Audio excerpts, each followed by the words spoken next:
Hello and welcome back to the 16th episode of the Tower Sports Advising Podcast. Today's special guest is Scott Loiseau, Associate Head Coach at Duke University. What's up, Zach? Thanks for having me on. No Josh. problem.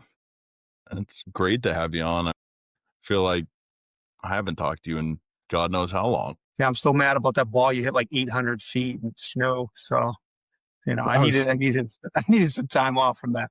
PA called me last week and he was talking about it. He's like, Lalonde was just like digging in the woods for it. And I'm like, it's just funny. Like, that's the moments we talk about like more than anything. Nah, it's hysterical actually, because I didn't know that they were doing it. Like, obviously you hit it and I was like, whoa. And find out like 2 days later that the guys were like digging through the woods to find it and pinned it from home plate to see how far it actually went. So it's pretty good. So, all right. I want to start by diving into your playing career. Played 4-year college career at Franklin Pierce University. At the time of graduation, topped the charts at runs scored, third in hits, eighth in batting average, and home runs. And all Northeast 10 conference honors and Rawlings all-region recognition as a senior. Played professionally for 2 seasons with the Worcester Tornadoes, winning a Can-Am League championship in 2005. I want to ask you, what was it like at your time playing at Pierce? I mean, obviously I loved it. Coach King was super influential in like my baseball career. In high school, it kind of was just a pitcher. I didn't get a single high school at bat, which is kind of weird. So getting the opportunity to go there and, be an everyday player out of the gate was, it was like one of those things when you get an opportunity like that as a young kid, you don't want to give it up. So like, the amount of swings I took late night by myself, I don't know that you could count them, because I was just always, felt like I was fighting for my spot, even as a senior, So I think probably laid a pretty good, foundation for me from a work ethic standpoint in baseball, I mean, I just think about like how many guys, again, I obviously graduated, Pee Wee graduated, you graduated from Pierce, but it's like how many connections are in the baseball world today of guys that either coach college, coach a travel team, coach whatever. It's like, I feel like everywhere we go, there's somebody that's from Pierce in the coaching world somewhere. I think that yeah. to me, but I think like that to me is like the coolest part of like, as I talk about Pierce as we get older, it's like, you can have a conversation, like I said before, of like, I won't talk to you for a full year. And it's like, I just saw you last week. And I think that's like the coolest part of like what Pierce has given to us. Yeah, one of the things about Franklin Pierce, like obviously going there was great. Obviously you go to college, you meet a lot of people that aren't baseball people too, and you stay in touch with probably your college, roommates and stuff. Pretty good. But the thing about Pierce that's interesting, obviously it's a great program, and we're lucky to have Mike Chambers still running it, and an alum that was a really good player out there that actually coached and actually had on his visit when he came up. So I'm glad he's there doing that. And but you don't go necessarily to Franklin Pierce to like go to school there, right? Like you go there, you play baseball and get your education. And so you meet a lot of really good baseball people that care about the game and love the game, and that you have a good experience, and you want to stay in it because you love it so much and it was so good. And I think that's where you probably end up having so many guys come out of Franklin Pierce and staying in the game, because you do really love it.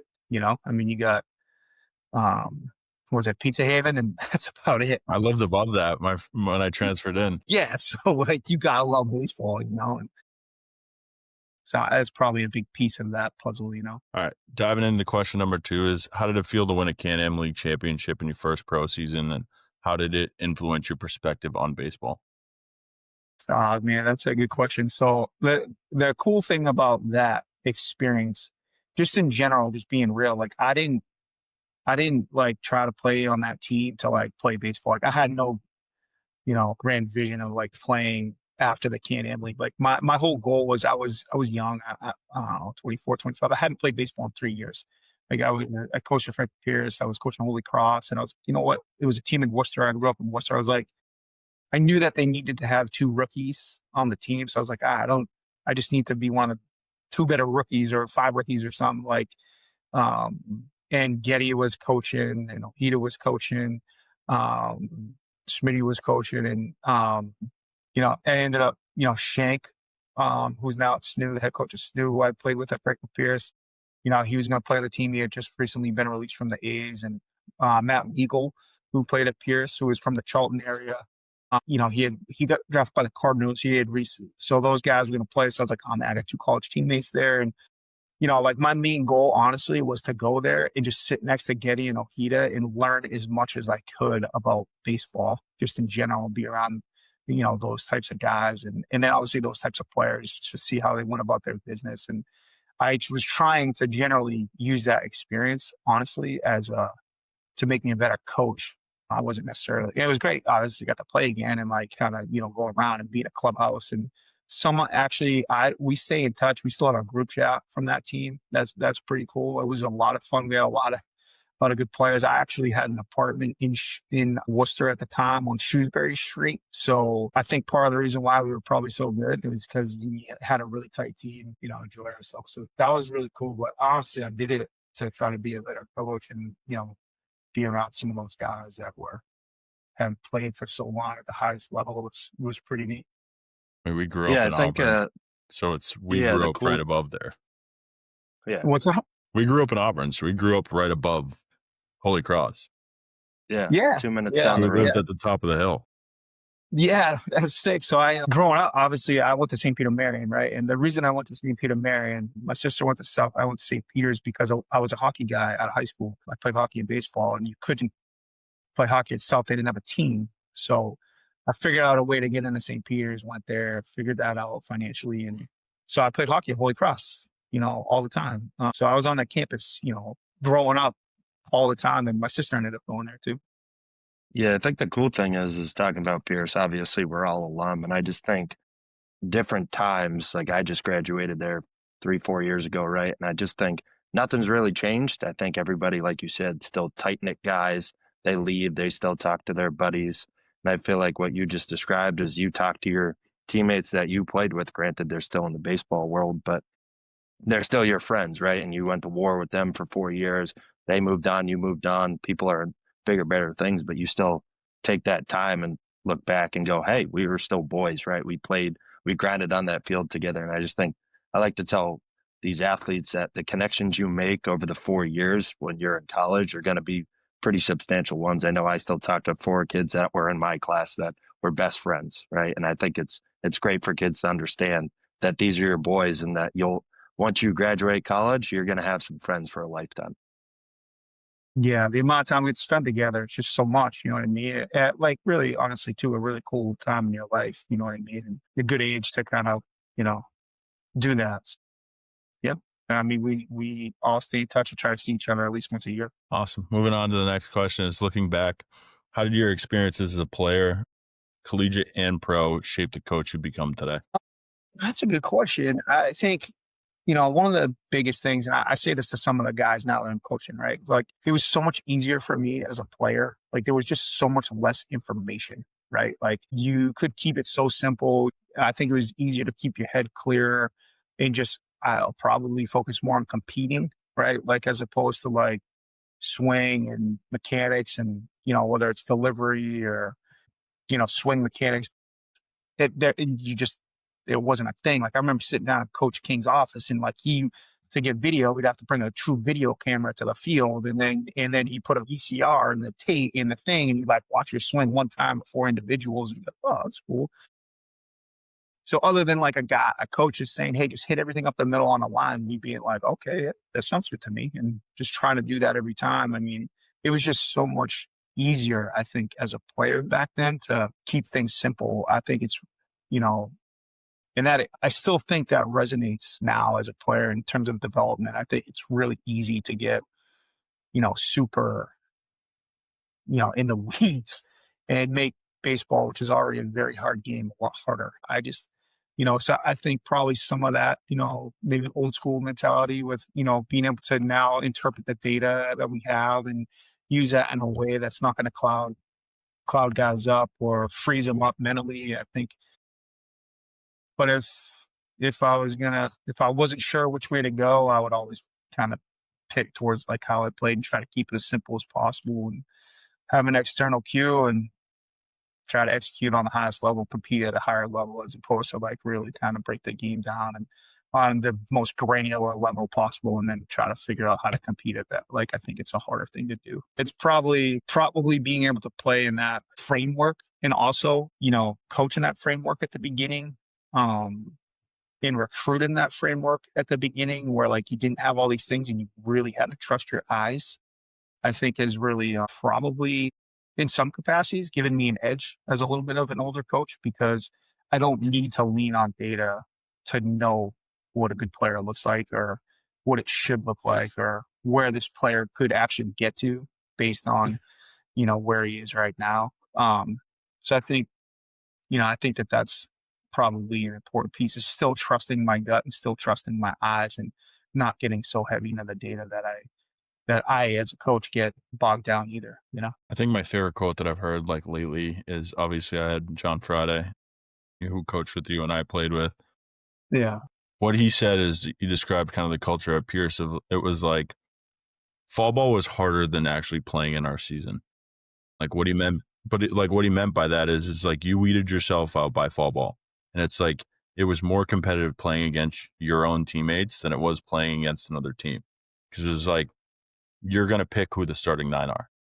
Yes, Coach King. Obviously, I wasn't there when King was there because he had left and gone to Army, and Chambers just got the job.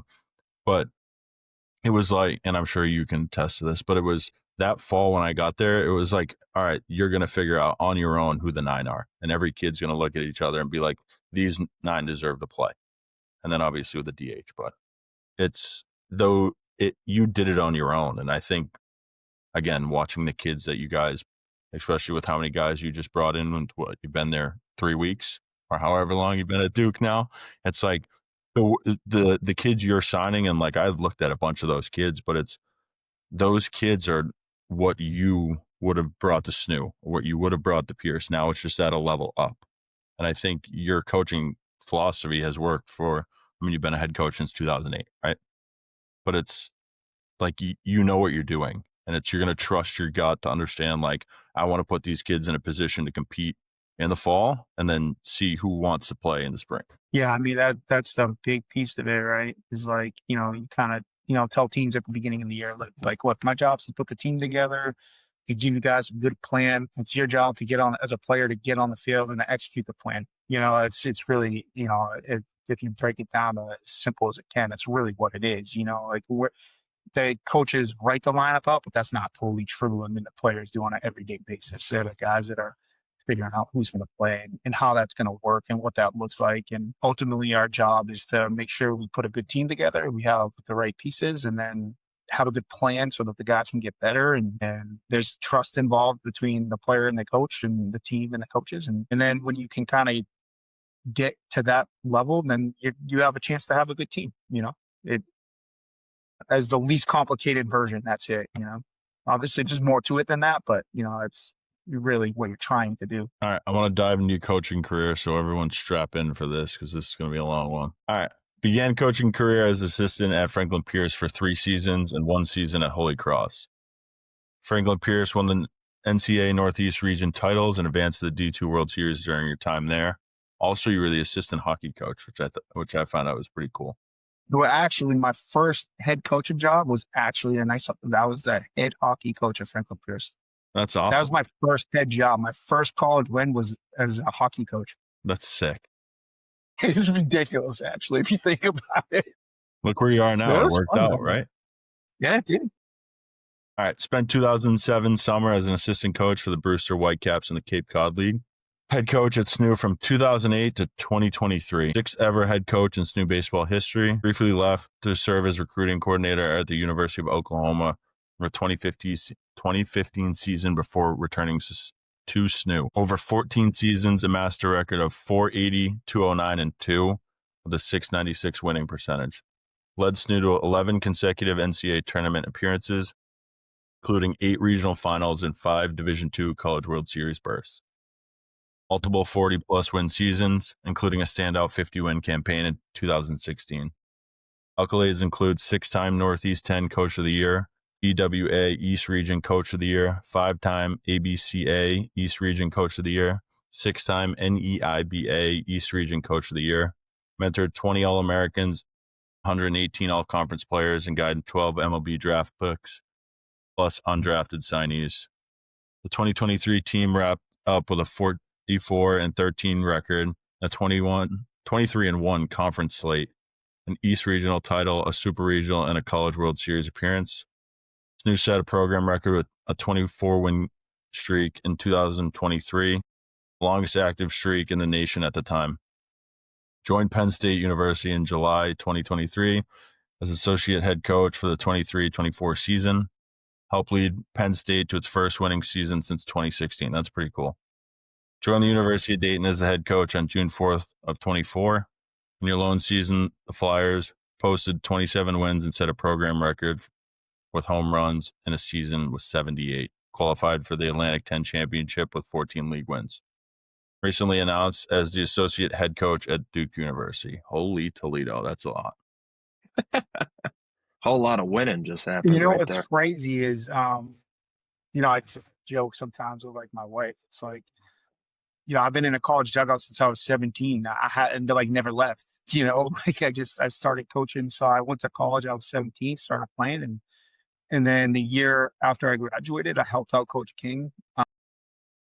And then went to Holy Cross, and then went back to Franklin Pierce. And so I just never left the college dugout. So over the years, you get to meet a lot of really good people, a lot of special people, a lot of really good players, have a lot of people, great coaches, like PA and Friday and LeBaron. And I mean, the list, I could talk about it all day. The list goes on and on. And so you're just really fortunate to be around so many good people and great administrators, over the years that allow you to kind of do your thing. And, we've been really lucky. We've had a lot of really good players in my career that have done some really good things. It's been an absolute pleasure. I'm really excited for this next step and have actually to be in a dugout with Muscara again. And it was something we always wanted to do together, and we talked about forever. It was just kind of a matter of time, hopefully, before it happened. And so here we are, and we'll kind of see what we can do with it.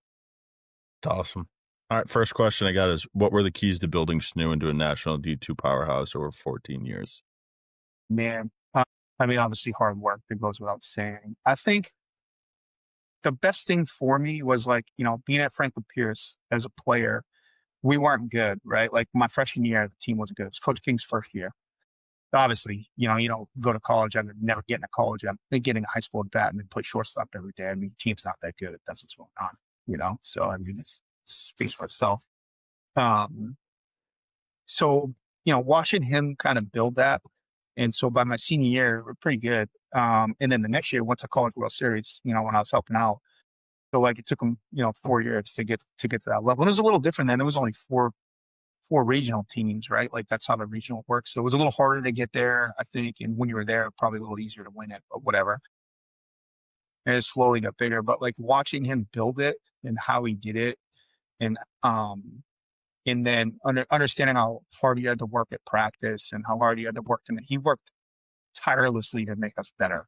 I mean, I can't tell you how many ground balls that guy hit me, how many BP hurls he threw me in 4 years. It's actually crazy to think about. And so again, I watch him do that, and then I coached with him for 4 years and the World Series every year that I coached with him. So I knew the type of player that we needed to have to get to that level and, play on that stage. And then, he really showed me how to make him better.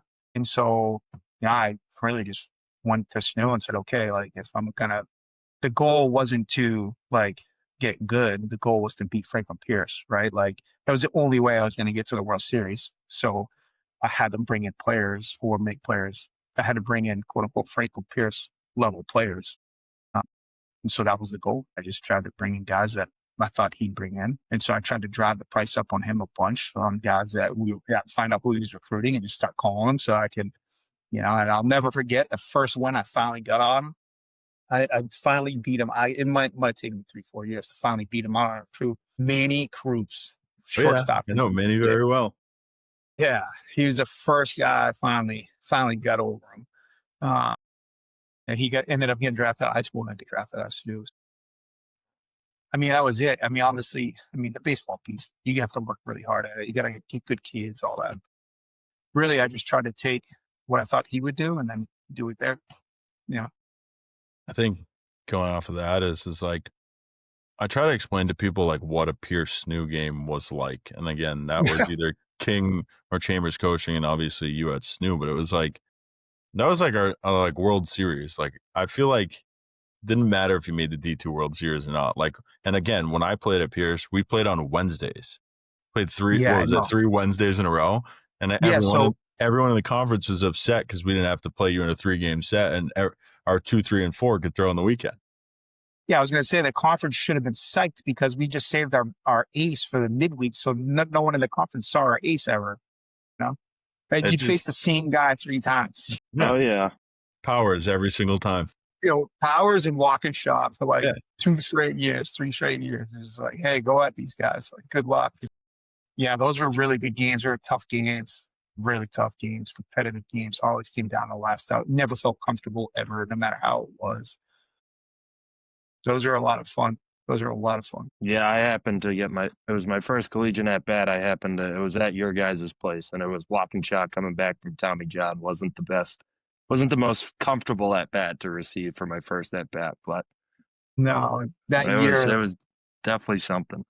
yeah, that year I told Walk, I said, look it, man, we're gonna go slow. We're gonna get you ready so that you can your first start is gonna be the regional opener. And that was the goal all year, was to just get him to that point. He ended up doing it. I think he faced you guys in the regional opener that year. So that was the plan on him. So you got him out of the pen. So he was probably throwing pretty firm. He was throwing missiles for Yeah. sure.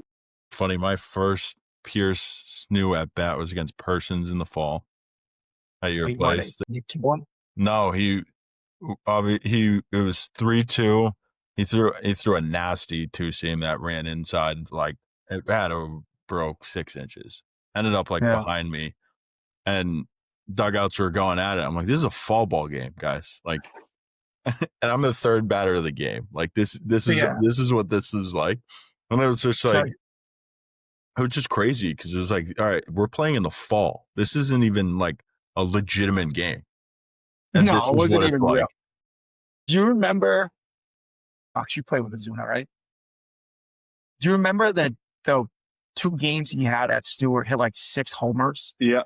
It was literally the most absurd thing ever. I was like, it was Tobin. You opened up with Tobin. yeah. He shoved it like 8 innings or whatever, but Ozuna had 2 homers against him.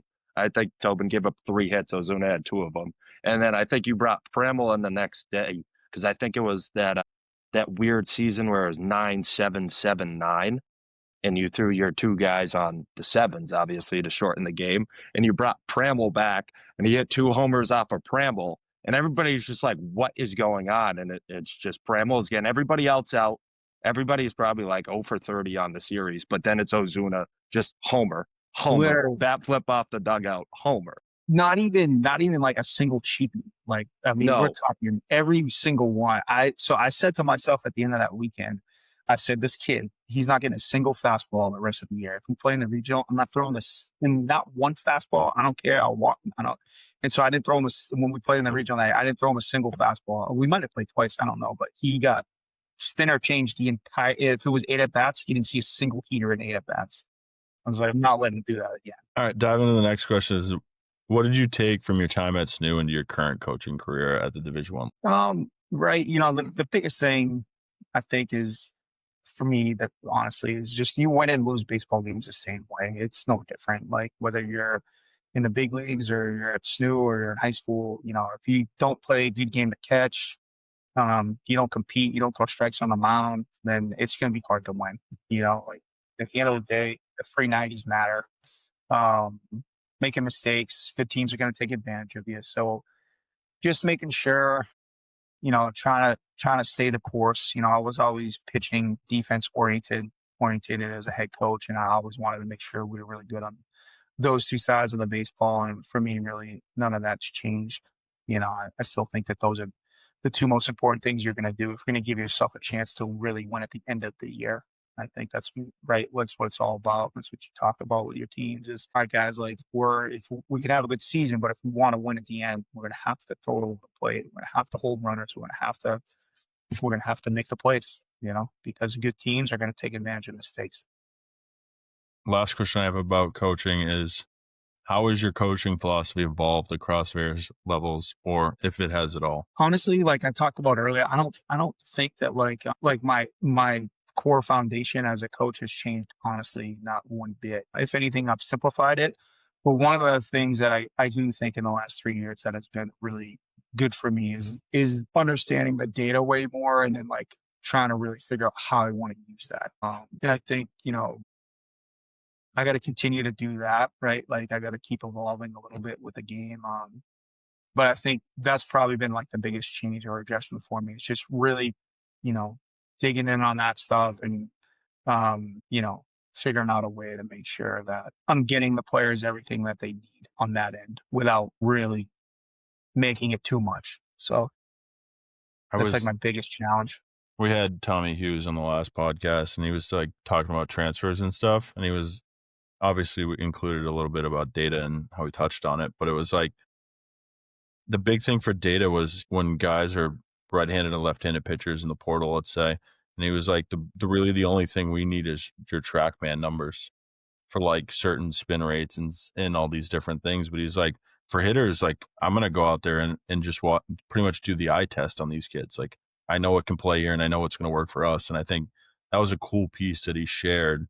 And again, your view could totally be different, but it's like we're in the generation that's driven off of data and technology and all these things. But it's like a lot of the coaches that are still in baseball aren't data analysts, right? Like they're coaches. So it's the data helps, but some guys don't even look at it. So these kids are trained for what? They start baseball at 3 and they go to college at 18 for 15 years off of these data now. And it's like you're just thrown into the fire of like, you got to do this. Well, what if you go Yeah. to college and it doesn't even matter? Yeah. At the end of the day, man, the data is the data. But like when you step in the box, when you get on the mound, the data doesn't matter anymore. You either have to hit a cut right heater or you need to throw it over the plate. Like you can have an absolute banger, but if a guy doesn't swing at a ball or doesn't chase, then it's no good if you can't land it, right? So yeah, the data will tell you that he's got like good stuff or an outlier pitch or this or that, or guys, whiff rate is good. Like, but if you can't throw it over the plate or you can't, hit 92 miles an hour here, then like it you're not ready to compete at that level, then the data is irrelevant. So As you got to someone who's witnessed it firsthand, I think there's been numerous games that we've played you guys at your place or our place, and Premel's on the bump or one of those guys, and it's like the eighth inning, and you might be at 100 pitches, and the data might suggest, bring in your power reliever or something like that. And I've seen you numerous times trust your guy, right? I think that goes back to like how baseball is played, and like you say, you're an old school guy, like you trust your dudes, right? You're with them every single day, like you know that guy can get out of that eighth inning and then say you bring in your closer for the ninth. But I've witnessed it so many times. You're like, okay, we'll probably get your leopards or your different guys or your matchup guys, and there you are sending Premel back out for his eighth inning on 100 pitches, and he gets out of the eighth inning. And it's just, I think that's the data part of things that we were talking about. A lot of coaches rely on, hey, well, this guy's all right against him. He's got a lot of pitches. I should go to this guy. You're just running him back out there, trusting your guy, and you get out with a win, and you're just like, all right, I probably made the right decision. Sometimes it might bite you in the butt. It didn't really happen when we played you guys a lot, but a lot of those times I've seen you do it, and I'm just like, all right, there's something that he knows that we don't, and he's going to trust this guy to go get these 3 outs. Yeah, some of it, right, is Jeff at 100 better than, this guy, at fresh. So some of it's that too in your gut. I'm definitely more of an instinctual guy when it comes to managing the game and getting a feel for my guy. And if I look out and Jeff's still, his delivery's tight and the ball's coming out right and it looks good and that's the man of the ball, then, you know, him throwing 110 in a big game isn't going to concern me at all, you know. But at the same time, like if he doesn't look good or his delivery's not good, I don't want to risk injury. You gotta play that game too. You obviously want your guys to stay healthy, especially want all of them to stay healthy. But your whole season can change if your Friday guy goes down. You don't want that to happen. So for me, it's really about like what does it look like, when he throws the baseball. Is it still looking the right way? Like, is he moving well? Is his delivery still tight, or is he starting to get below the ball? And if he's getting below the ball, he needs to get out. If he's on top and it's coming out nice, and the hitters are telling you that they're still not seeing it well, then no reason to take him out. Diving into recruiting. When you're looking at a recruit in an event, what are you looking for? Both pitchers and hitters? Like, what's one thing that kind of sticks out to you about both? Man, it's a loaded question, right? There's so many different things. I think obviously my entire career, if we're talking about, it doesn't matter what level I've been at. Like the first thing I'm looking at for pitchers is arm action and frame, and if they throw it over the plate. I think a lot of guys can develop and get better. And, I know everyone's like worried about teaching spin. I never had a problem teaching spin. So, obviously if guys can innately spin the ball, it's easier. But if you got some big guys that are long and have a good clean arm action, throw it over the plate, there's a good chance they're going to get a lot better as they get older and get stronger and learn more. So like on the mound, that's probably one of the first things I'm looking for. Positionally, obviously, there's so many different things, right? It depends on the type of player that you're looking for. If you're looking for a corner bat or a center fielder or a shortstop, or there's different styles of players. You can have, maybe a center fielder that can really go get it, and maybe he's a bat the ball guy. So you're like you're paying attention to different things than maybe like a right fielder that you're looking to maybe drop the ball. You might be okay with a little more swing and miss for that guy than you would be for the center fielder that you want to really go get it. And so there's getting give and take on all of that. But like the things that are the most important, like for me, I know it sounds so silly and coaches talk about it, but like I wonder how many guys actually do it. But like one of the things I always do is I'm always looking at the guy on deck and just seeing like what his process looks like. Is he like actually genuinely engaged, paying attention to what's going on? I really like guys that are at the edge of the dugout for the game. Again, it's something I'll look for. Like if you're just sitting down the whole game, as a position player, I don't necessarily have a problem with it, but I wonder what your motor is like at practice. Like I know it seems silly, but you better be really, really good for me to be a guy that's going to sit on the bench and watch the game the whole time, because I am looking for a motor, right? Like we want to get better. We want players that want to get better, and guys that are really into the game are generally going to be better teammates. You know what I mean? They're probably a little less selfish, and certainly are probably going to be really good practice players. I do think being a good practice player translates into being a good game player.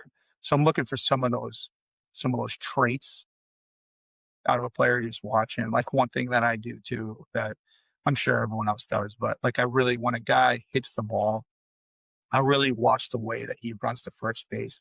And by that, I don't mean a clock. I actually don't bring a stopwatch with me to the field to recruit. I'm really just trying to watch the game, but I'll really watch the way that he runs to first base. And it will tell me a lot about his athleticism, the way his body moves, and things like that. So a few small things like that are certainly really important for me. I think it's not hard to go to the field. At SNHU, it was a little tougher, right? Like you got to go to the field and you got to pick up the guy that you think can get way better that isn't already really good, right? Because you're not going to get that guy. Now being at Duke, I should be able to hopefully go to the field. It shouldn't be hard for me to pick out who I want to recruit, right? Like you go to the field, okay, you want the best player at the field.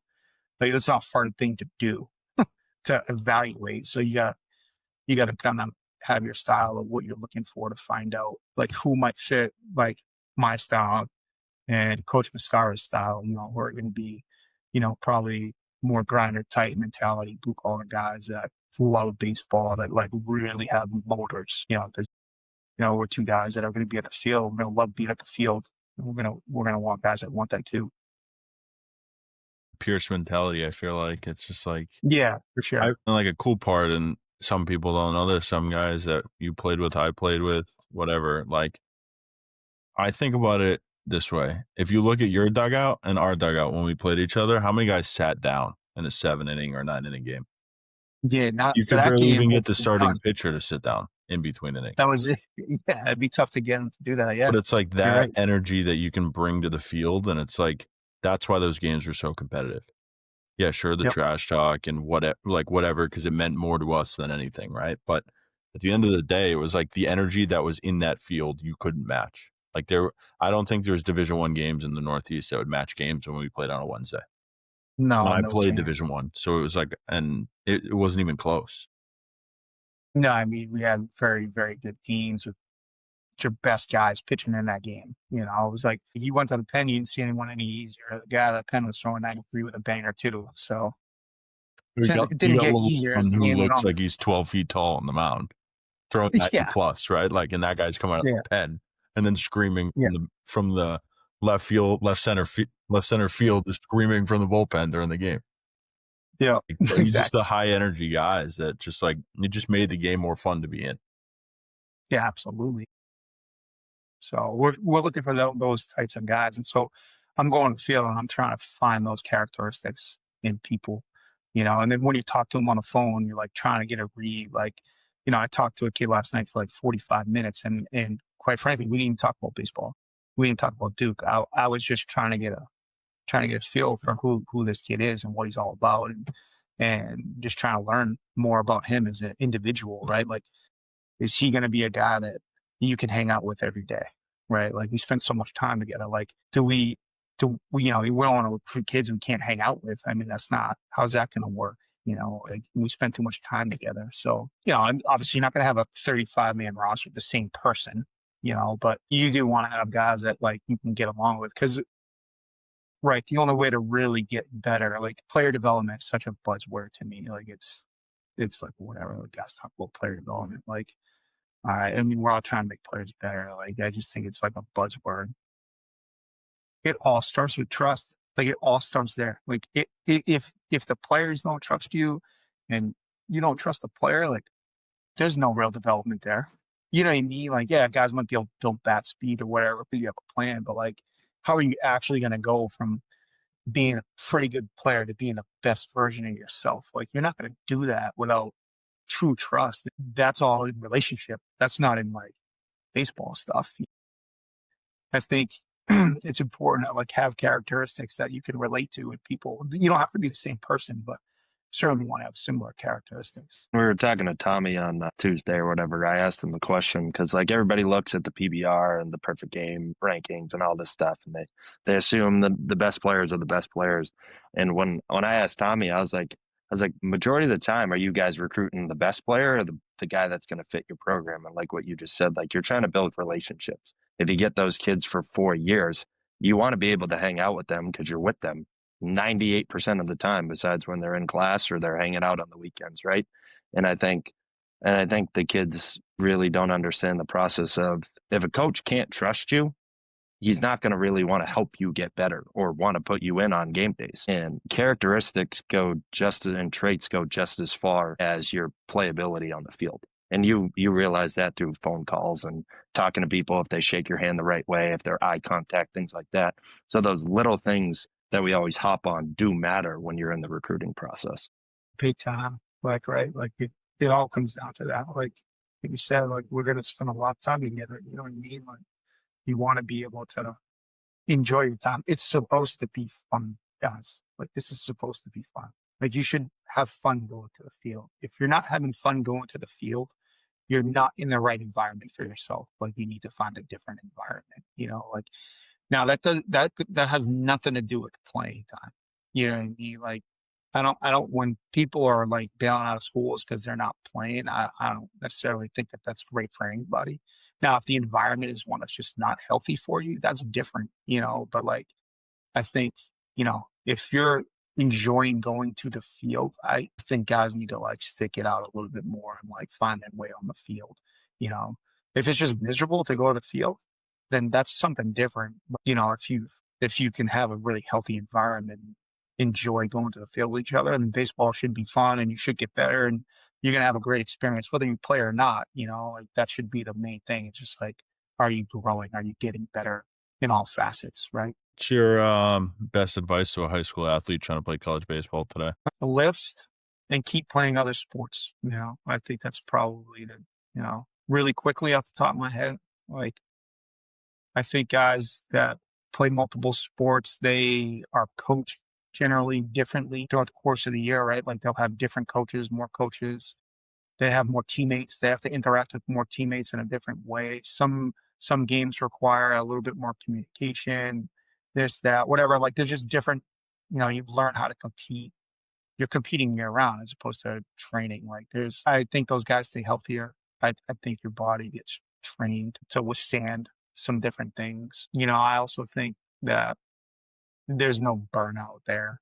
I think you could play a whole nother sport and still train for baseball in a capacity that gives you a chance to still be ready to be a high level college athlete. Lifting is important, I think.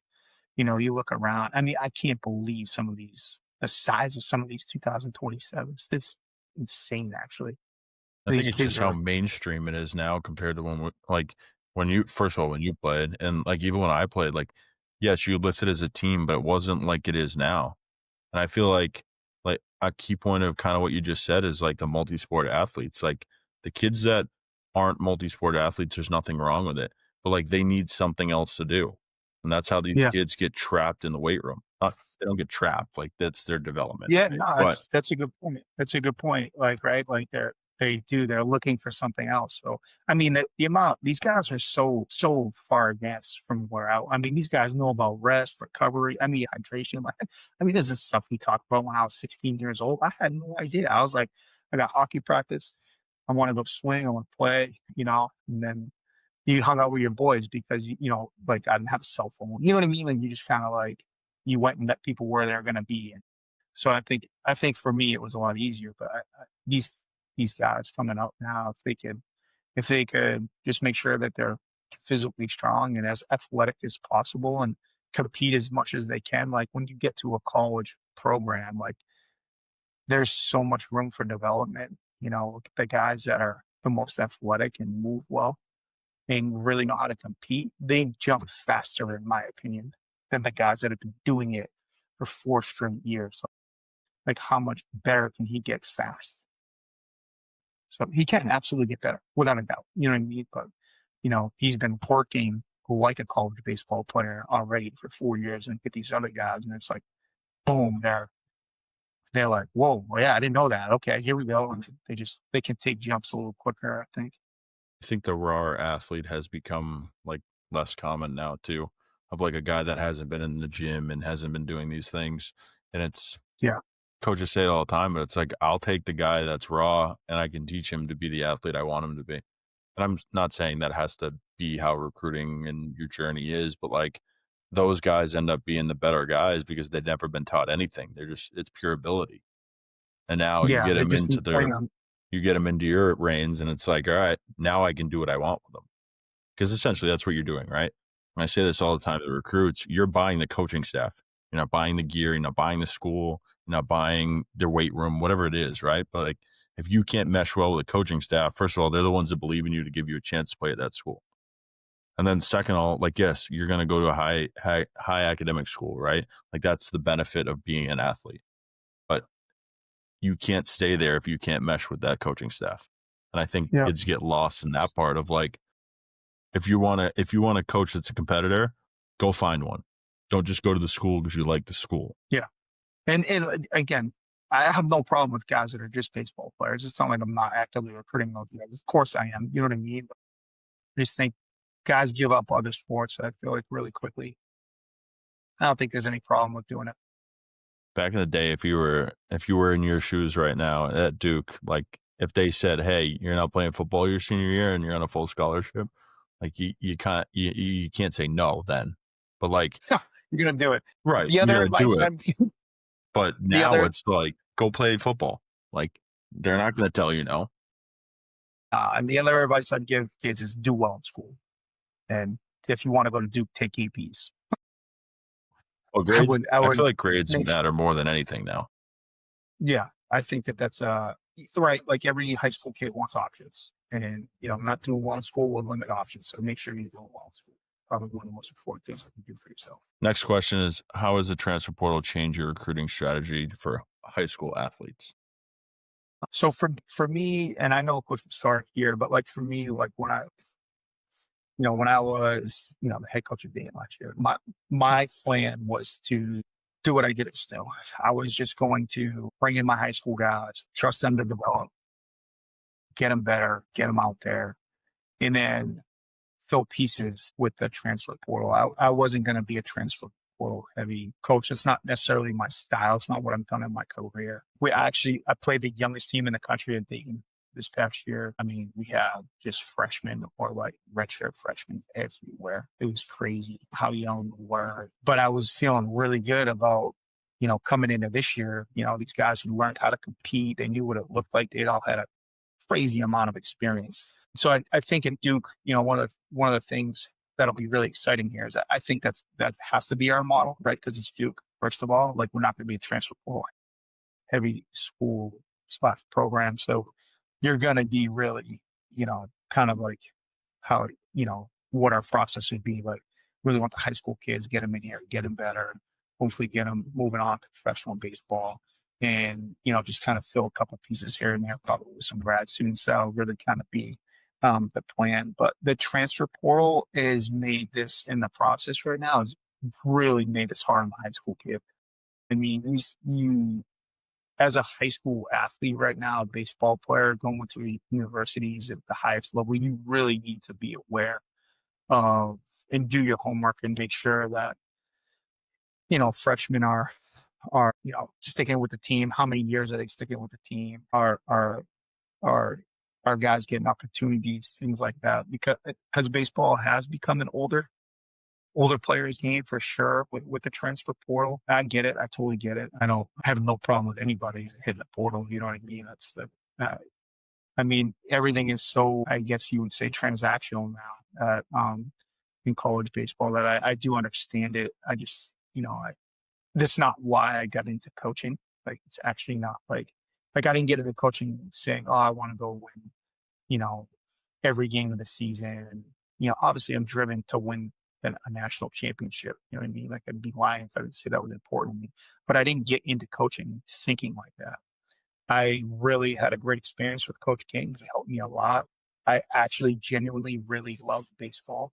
I love working with players. Like, I really like watching guys get better. I really like watching them play. So the relationship piece for me is really important. It's awesome. I like watching guys come through the program and seeing where they can get at the end. I don't necessarily just want to like rent a player and then, work hard to try to build a relationship and then he's gone. Like, that's not necessarily like my style. I don't think it's Coach Mustar's style. Now, some of it is necessary, right? Like, because you do want to win.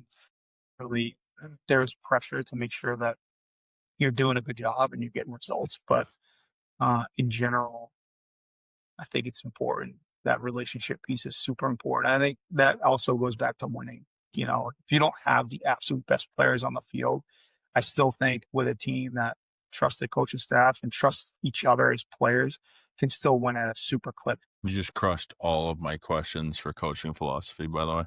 All three of them. You just crushed them all in one. I love that. No, and on that answer, oh yeah, no, it's great. I don't even. We can just skip that part now, but you crushed it all. Go ahead, P. What were you gonna say? So the cool thing for me was when I was at Yale after I played at Eastern when Coach Ham took over, I was on his staff. So you didn't get to coach this kid because he just graduated, but Reed Easterly was a part of Duke and he was a Yale guy and transferred in. But just going back to the transfer piece, like he's a Yale grad, like to talk about like it's not easy for those guys to just transfer into Duke. It's one of the hardest schools to get into. So I think it's so for you, like you were saying with the development piece you're gonna have to go with those homegrown kids that you recruited because you can't just whip up a kid from the portal and just take him because he might not get into Duke. That's not easy. So it's cool that you get to build those 4-year relationships or 3 years if they're lucky if they get drafted or something like that where you can invest that time and that energy and they're gonna probably be there. Most likely you're not gonna transfer out to give up a Duke education. You're gonna develop those kids. And like you were saying, I think I didn't know that about the Dayton piece. That's cool because I'm so used to all those transfer portal kids being 23, 24 years old and you're just smacking them right down into the lineup. But you have a bunch of 17, 18, 19-year-old kids competing at the highest level. We had so many young guys everywhere. It was like everywhere. Our left fielder was basically a redshirt freshman. Our center fielder would be Martini. Was basically a redshirt freshman. He got like 4 bats at Penn State. Right fielder was actually an older guy. First baseman, an older guy. Second baseman, true freshman. Shortstop, I took over from SNHU, who's a junior, good player. True freshman at third.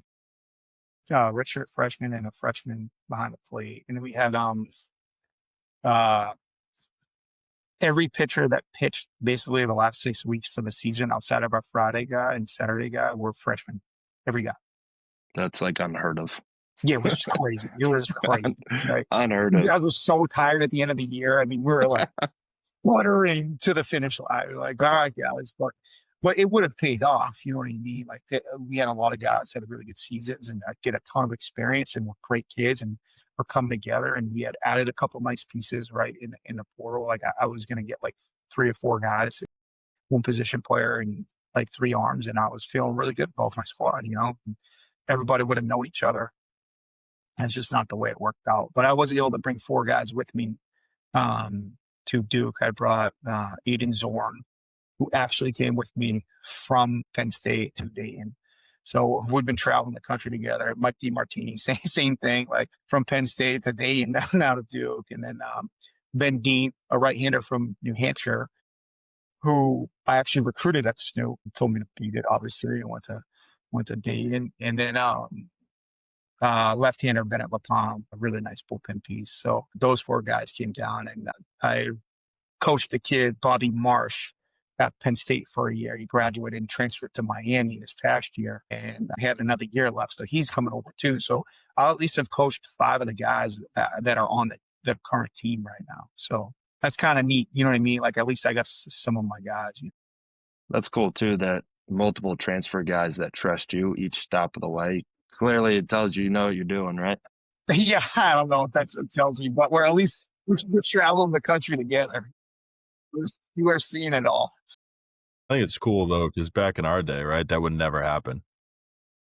No, Like you would have had to sit I out, mean, you would have to do this. But it's like, I think that's the cool part of the portal for me. It's like, like for example, is one of the kids I coached at UNH when I was there. I think, yeah, he graduated, went to Stony Brook, and then went back to UNH to finish his grad degree. Like it was just cool because he was comfortable. There was kids that he still played with that were still there. But it's like, now when you trust a coach, like, yes, all right, go get the opportunity. But the guys that do it the right way get the opportunity again if that coach is going to go somewhere else. And I think that's the cool aspect of it. Man, the cool thing before the portal, like before it got nuts, right? Like at Southern New Hampshire or Franklin Pierce, one of the things you could do is like, you know, you could, you know, as once you got into it, right? Like once I got into the point, like my first year at Southern New Hampshire, my first recruiting class, I made it a point to get young guys. Like that's what I was doing. The program was in a really bad place. Like it needed work. I wasn't going to go from 6 wins to 40 in a year. I knew that. So I said, okay, I'm going to get all high school kids. I'm going to play them year 2. And that's what I'm going to do. And I'll never forget like rolling up to Franklin Pierce and playing Franklin Pierce. And they're reading out the starting line. It's like grad student, senior, junior, senior, and then it's like freshman. And you know, because you can afford to play a freshman or 2, right? Like when you have that many old guys, and then they're reading out my roster. And it's like freshman. I'm like, we're gonna get smoked. But that class went to the World Series their junior year because they had a ton of experience and had played a lot and had failed, you know, and like didn't want to fail. Like once you fail and you see some growth, you're like, okay, like we're right on the precipice. And we didn't even know how good we were going to be that year in 2012. Like I thought we were going to be good. You know, I was like, all right, you know, we'll got some good pieces. And we start the season like 25-2. And I was like, holy crap. We got a good team, you know? And and then, you know, once you've kind of got that built with these like younger guys, now as you're bringing younger players in, you're developing them, making them better. They can get their run. Maybe they're not getting the everyday at bats, but you can still find ways to get guys 50, 60 at bats and 20 innings on a mound. And now when it's their turn, they're like actually ready. And they've also seen really good players and how they did it and know how to win. So you don't really get this like up and down trajectory, right? As a program, like you can really just like try to stay flatline, you know, and then you just pick a few pieces here and there up that can put you over the top, right? And give you a chance to compete at the highest national level. That was just always my philosophy. So if we can, Duke is probably going to be a place that we have to do it like that. Um, it'll be something that I'm super comfortable with, and Coach Mustar is super comfortable with. So it's just a matter of making sure along the way that we grab some dubs until we can get all our guys in here and get them the experience they need, and then hopefully get it to a place where we're not, so young, and and you have huge age gaps in the program. You can get your young guys in, get them better, get them developed, and then watch them go. All right, moving on to the development. I know obviously you're within a month of being there, but can you kind of give us what a day in a life for a baseball player at Duke's going to look like? Man, I got no idea. I would say it would be like most college athletes, though. We're going to get out, we're going to lift, I'm going to get breakfast, go to class, you're going to get to the field, we're going to practice, and you're going to have schoolwork to do, hang out with your buddies. The nice thing about, I think college athletics is, there's obviously like probably stigma around like, your, your days are busy without a doubt, but you can absolutely do everything if you have a good head on your shoulders. You know how to manage your time. Like, you can get all your extra work in. You can do great in the classroom. You can hang out with your buddies. You know what I mean? Like, you can do these things, all of them, if you know how to manage your time. You know what I mean? If you don't, then a phase of that is gonna be effective for sure. Like, and you don't have a choice. If you have to do the classroom, it's gonna happen. And that's really every school. You should be doing the classroom. And then, if you're serious about getting on the field, you're going to have to do the extra in baseball. Like, you can't just become a good player from practice out on baseball. Some guys can. Those guys are just like naturals, right? But most guys are going to need that extra time. They're going to need that extra work. They have to put that time in. It's like, all right, well, now you got to do homework, and you got to find time. Like, you're not a robot, not robots, especially at 19 years old. You need sometimes to decompress and hang out with your buddies and play video games or whatever. Go get a meal. I think the guys that, can really manage all of that, they have the shot to be the best players, because it's not going to be stressful to go to the field. You know what I mean? You have to be thinking about everything else you need to do after you get off the field. You're going to be able to go enjoy your time at the field and get better and get your extra work in and not feel like it's just a job. I think the important part you said there is it's like a job, right? Like, anywhere you go to play college baseball is a job. But the important part with that fact is when you're at Duke, your job is school and baseball.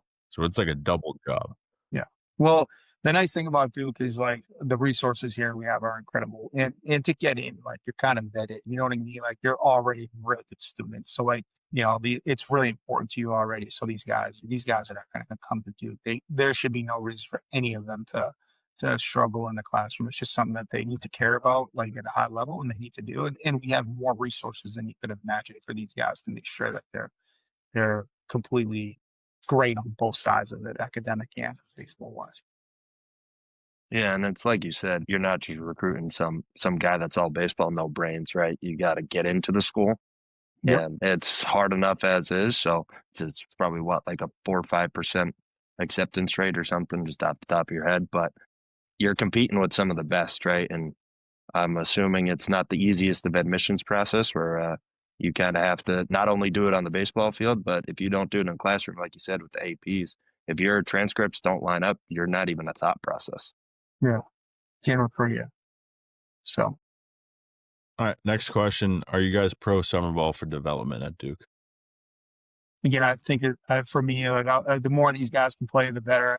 You have the pitchers, I think, are a little bit different personally, but the position players, the more they can play, the better. And it's one thing, like, if a guy gets 300 at bats in the season, like, he's worn down and he's tired, like, maybe he should go home and take a break and whatever. For these guys that are getting 150 at bats, I mean, there's nothing wrong with going to get 100 more. You also, like, you're really building your resume for professional baseball. So I think that's a big piece of it too. So I think guys need to play in the summer for sure. I think it's always been that way with pitchers, especially at, like, I remember when I played in futures, you'd get guys from like Oklahoma that would come and legitimately their pitching coach would call their head coach of the summer ball team and be like, He's got 7 innings. Use them how you want. Yeah. But Yeah, it's now kinda it's hard. like though I don't even know if those guys show up anymore, which is like the Yeah. crazy part. And it's like it hurts leagues and especially the futures, the NECBL, the Cape, and the Cape will always be the Cape.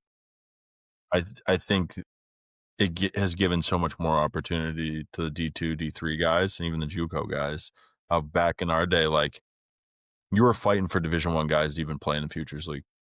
Like now you look at it, and there's I'd probably say 40 to 50% D3 guys because Yeah, it's outstanding guys to have reach out. played so much because you got guys that are transferring all over the place and playing at different schools, getting 200 at bats here, transferring to this school, getting 200 at bats there, and it's like like you said earlier in the podcast too, the burnout level college baseball. Every school doesn't have the resources that you guys have, right? These guys are putting their body on the line for 56 games and 200 at bats, and it's like, dude, I want to go home and sleep. Like I need a break. But I think there are the freshmen that get 10 at bats and nowadays enter the portal because they say, hey, that wasn't a successful freshman year. Dude, in 2010, if you got 10 at bats of a freshman, that was a successful year. You got to earn your spot. And I think that goes back to like some of my favorite memories in baseball ever were playing summer ball because it's like the closest thing you'll get to be a professional athlete without being a professional athlete.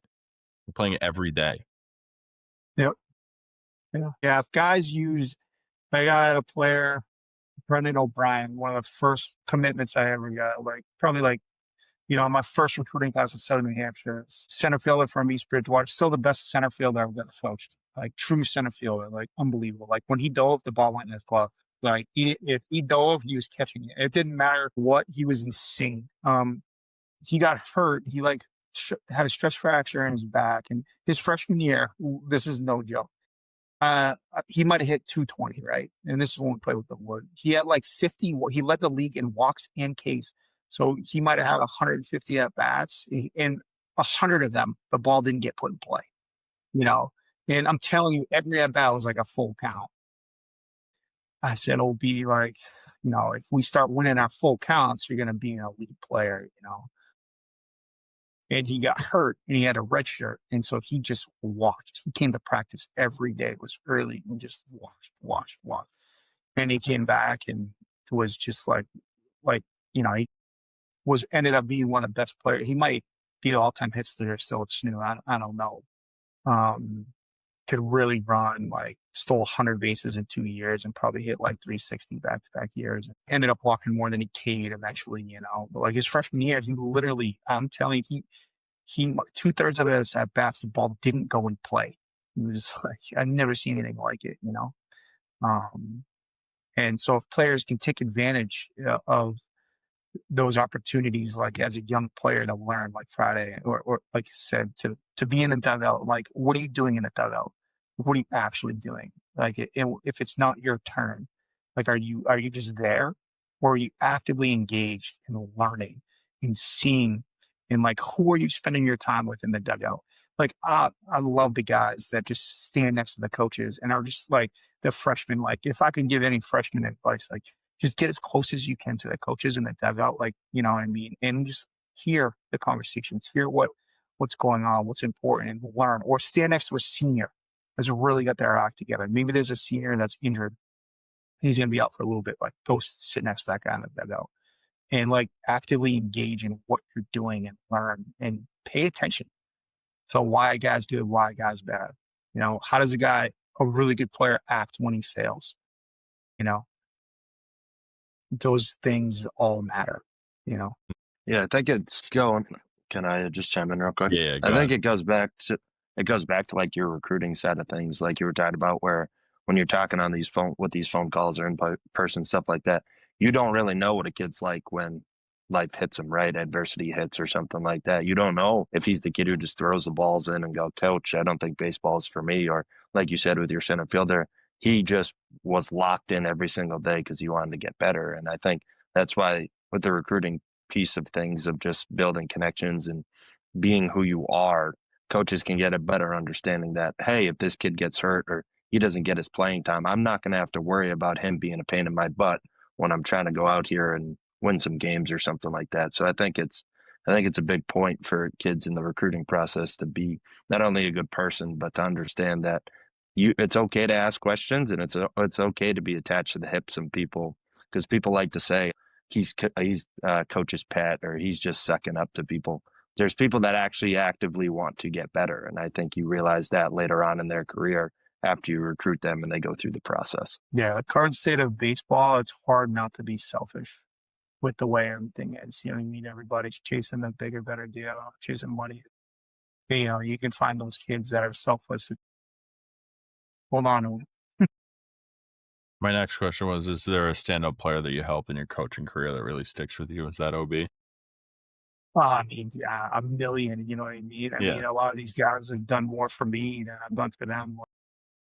Outstanding people. I mean, the list is like forever long. It's great. Like we're in, Moose's office. I'm walking out of Moose's office yesterday. Like, I mean, we have nothing anywhere. Like this is legitimately bare bones. I got whatever.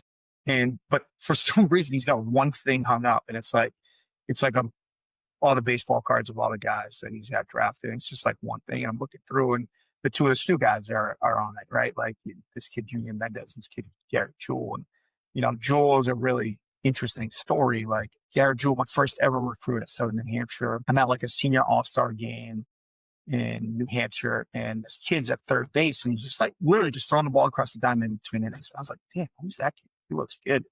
And I look, and his high school coach just happened to be sitting behind me. He's like, oh, let's get. I was like, what's his story? Like, what's he doing? Like, where's he going to school? And, like, is he committed anywhere? He's like, he's actually going to URI. He's not even going to play baseball. I was like, does he want to play college baseball? He's like, I think so. I said, you got his number? He's like, yeah. So he gives it to me. So I call him that night after the game. Moose is a student at Pierce, okay? But he lives in Manchester. So he's like, whatever, 10 minutes away. I said, hey, I need your help tomorrow. I got this kid coming up because you could work guys out at the D2 level. So I got this kid coming up to work out tomorrow. And G was like a two-way guy. So I had to throw him some BP, watch him hit. And I got Moose like standing behind the screen at first base. I'm hitting ground. And he's got the gun out. You know what I mean? Just like the most ragtag thing you've ever seen. So Jewel, whatever, we work it out. Jewel comes to Snoop. And so his freshman year, he's a complete debacle. He's from this like really small town in New Hampshire, like just having a really hard time. I think he got the most hits in a state game ever, though. He was like a true two-way that year. He had 5 hits in a game. And I had him in a lineup one game, and he doesn't get to the field until like 10 minutes before the game. I'm like, gee, you were in the lineup today. Where have you been? He's like, I had class. I'm like, but you don't have to go to class when you have a game. Come down. And he's like, I didn't know. I'm like, gee, come on. And so story. So he's got to get his act together. Sophomore year, he starts getting it together. Now, this kid comes a pitcher only, and he's got to pay to go to school. He's got to work. So he would work from like 4 a.m. until like 7 a.m. And then he would come and he would do dry work in this like place we had for like an hour and a half before he had to get to class. And then he'd come down. So this kid really like, turned the corner as an individual. And he got drafted his junior year because I pitched him against Franklin Pierce. Pierce at the time, they had a kid, Trevor Graham, who was really good. I knew there was going to be like 10 stops at the game. So I said, gee, I'm going to start you. I'm going to give you a shot here. You get a 3 pitch mix. He was like 90, 94. I was like, I'm going to give you a start here. Let's see where you can take it. Because I knew there was going to be a ton of guys there. And I was just trying to get him an opportunity. And he's blasting. He's like 92, 94 the whole game. Goes like 8 punches out like 10. I was like, oh, good day to have a good day. So they come see him the next week. He's really good. And he gets popped and he gets drafted by the Twins. And so he's on the wall. So I texted him, and then we got Junior Mendez. So Moose is actually coaching with me now. And I take Corey up. I might have been his first recruiting visit ever. I take him up to this thing in New York. I don't even know if I ever went back to it, but we're on the way home from this event. It's got to be like 10 p.m., 10:30 at night. We're driving I got the worst car on the planet. It's like a Buick with Sabre. I hit a skunk like 10 minutes in to the ride on the way back, right? And we got a 3.5, 4-hour ride in the Buick with Sabre after we got tagged by a skunk.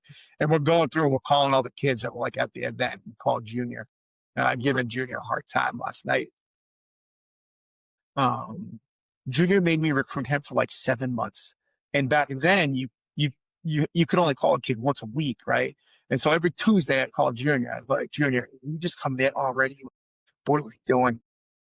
So he was like one of the toughest recruits I've ever had, but he committed, and he got drafted. He was like the pitcher of the year or whatever. He's awesome. So, but the amount of stories we have like that, like even with just me and Corey in a few years we had, so we've had a lot of good players, man. I couldn't even pick one, just all of them, even the guys that made me better coaches, like one of the things about like we're talking about back in the day when you're coaching and you don't have the data and you're just trying stuff with guys that are like struggling. You're like, let's try this, let's try that. And then you finally get something that sticks and guys start getting better. And you're like, okay. Like you just catalog it in your brain. You're like, all right, this guy moved like that guy.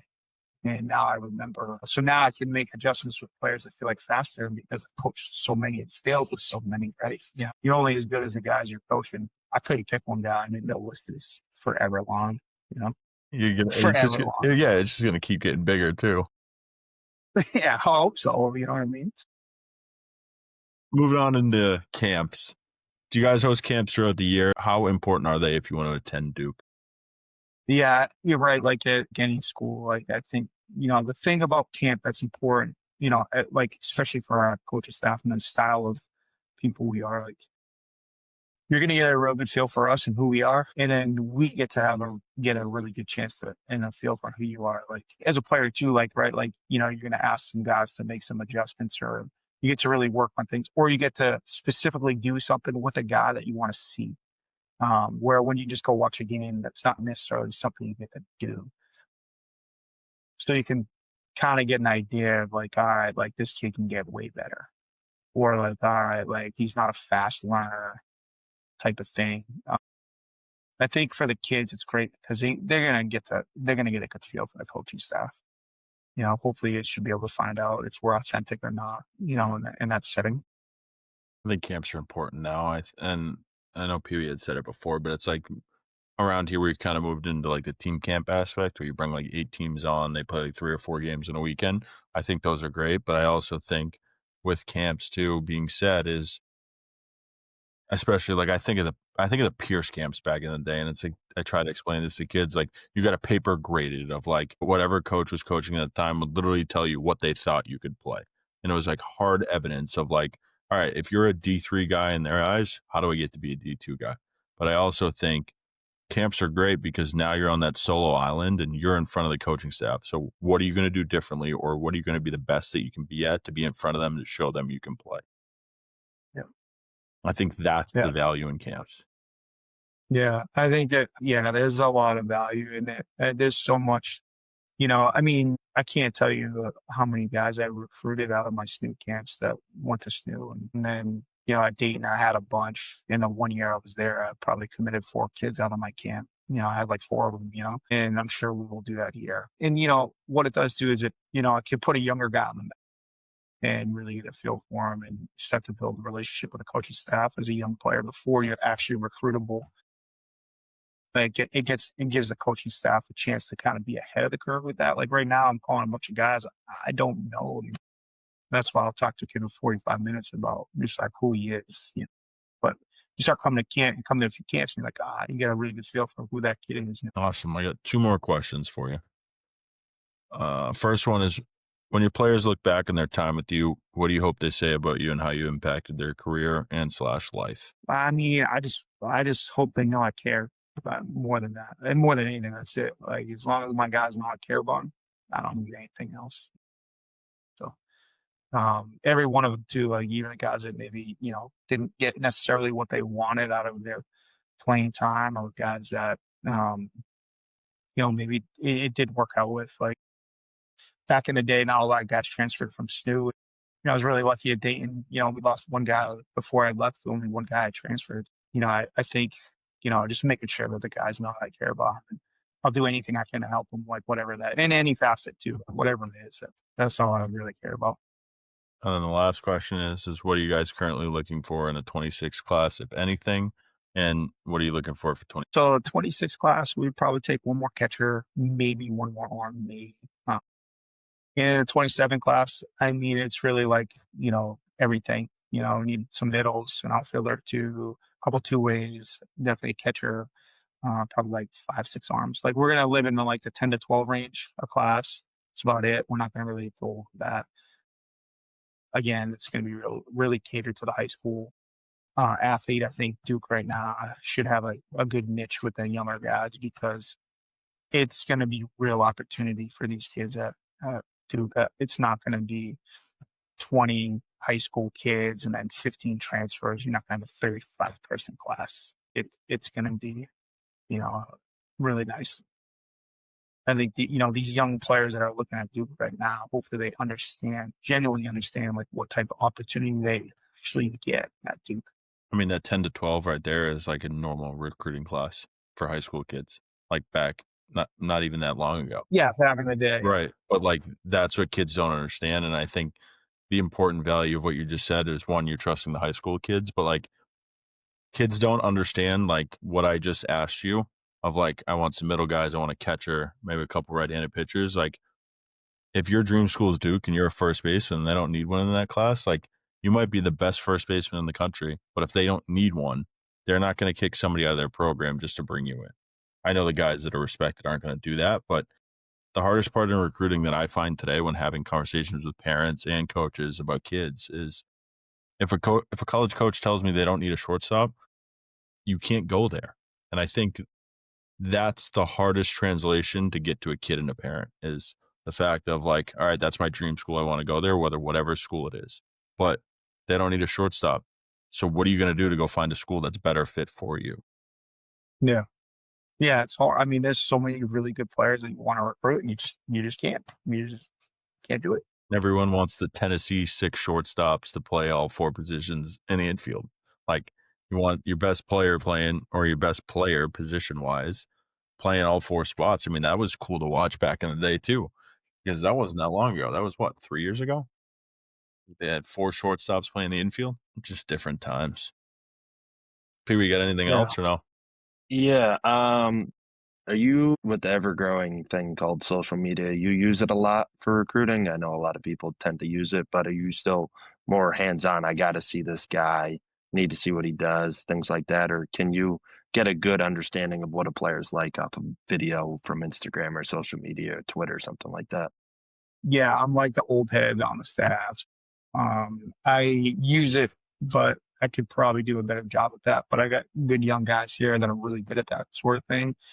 I it's an invaluable thing for these guys, right? Like the first thing that I do when I get a name, whatever gets sent to me, is I search him on Twitter, and I know he's gonna have a video of himself on his page, right? So if I can find the page, I can immediately see video, and obviously go to PG and PBR and look and get information on these guys. It's like so different now. Like it's hard to go slip through the cracks, right? Like if you're like that level of player, it's hard to slip through the cracks. So it's great for us to have access to that because there's so many times you would get calls back in the day. And I thought it was a huge advantage for me at the Division II level. I mean, the amount of pitchers I would work out, like a guy would call me like, "Hey, I got an arm." I send him up. I'll just work the kid out, and you could see him when they're going. And now you got to kind of get kids to camp, where you watch the video or you have the data, and you can kind of do some things like that. But I think it's super, super valuable for these players to make sure they're doing a good job with that sort of thing. And then now too, like in the NIL day, like it is good for them to build their followers or whatever it is. Funny because Yeah, and then back in our day, right? You didn't even want your coach to see your stuff. Now it's like coaches can't avoid seeing your things.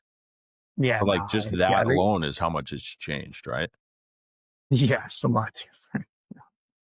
That's why what I was going to say is that's why I think camps are so important nowadays is because, like you said, with the luxury of D2 of just trying a guy out, right, type of thing, just bringing him up and seeing what he can do. Like that's essentially what you're doing. But camps get this bad rap because it costs money and things like that, and you can't recruit every kid that comes to camp. So I think that's why I always say I'm pro camp because it's the best way to get how many coaches you have in the staff, the four, the 5, or the 6 with the volunteer or whatever, to get in front of these coaches' eyes because that's how these coaches evaluate you. Like you said, you're an old head. So like you're going to evaluate a kid And the best way to do that is have him at your home stadium where you get to watch him work out for 4 or 5 hours. All right, Skip. I want to thank you for joining the podcast today, and I wish you and the Blue Devils the best of luck heading into this fall. I appreciate you guys, man. Thanks. It's great to spend some time with you. Thank you. Absolutely.